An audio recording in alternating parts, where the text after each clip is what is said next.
Yellampet municipal పరిధిలోని గణపూర్ గ్రామంలో వెలిసిన శ్రీ క్షేత్రగిరి వెంకటేశ్వర స్వామి దేవాలయ వార్షిక జాతరోత్సవాలు ఘనంగా జరుగుతున్నాయి.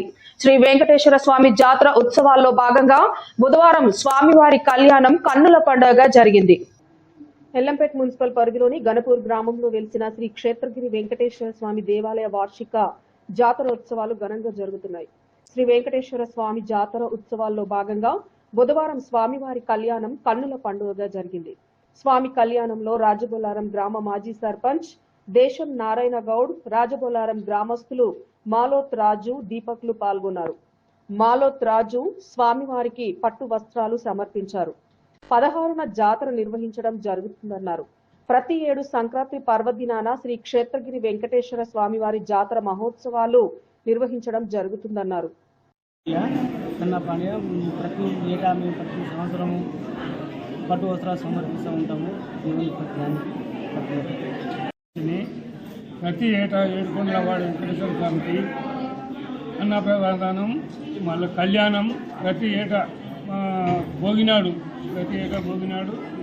బాగా బ్రహ్మాండంగా కళ్యాణం చేసి ఆయన సమర్పించుకొని మేము ధన్యులమవుతున్నాము.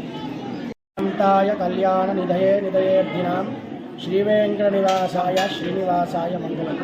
కలియుగ ధర్మమైనటువంటి శ్రీ శ్రీ శ్రీ క్షేత్రగిరి వెంకటేశ్వర స్వామి వారు గణపురం గుట్టనందు స్వయముగా వెలిసి ఉన్నారు. ఇటు స్వామివారి యొక్క సన్నిధానంలో ప్రతి ఏటా సంక్రాంతి ఉత్సవాలు అంగరంగ వైభవంగా జరపడం జరుగుతుంది.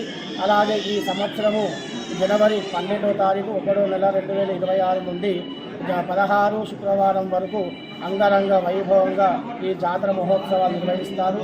12వ తారీఖు దేవాదాయ ధర్మాదాయ శాఖ అలాగే అనువంశిక ధర్మకర్తల చేత కళ్యాణ ప్రారంభం జరిగింది. అలాగే 2వ రోజు భక్తులు అధిక సంఖ్యలో ఇచ్చేసి మజిపూర్ గ్రామం తరఫున మున్సిపల్ కమిషనర్ గారు కళ్యాణంలో పాల్గొన్నారు. 3వ రోజు జాతర మహోత్సవంలో నారాయణ గౌడ్ గారు అలాగే రాజపాండే గారు, దీపక్ గారు రాజబొల్లం తరఫున వచ్చి ఈరోజు కళ్యాణం చేసుకొని స్వామివారికి పట్టు వస్త్రాలు సమర్పించడం జరిగింది. ఇందుకు జాతరకు వచ్చే భక్తులందరికీ కూడా ఎలాంటి ఇబ్బందులు కలగకుండా అన్ని తగు ఏర్పాట్లు దేవాదాయ ధర్మశాఖ వారు, ఆలయ అనువంశ ధర్మకర్తలు కూడా అన్ని కూడా భక్తులకు సరిపడే అన్ని ఏర్పాట్లు కూడా చేయడం జరిగింది.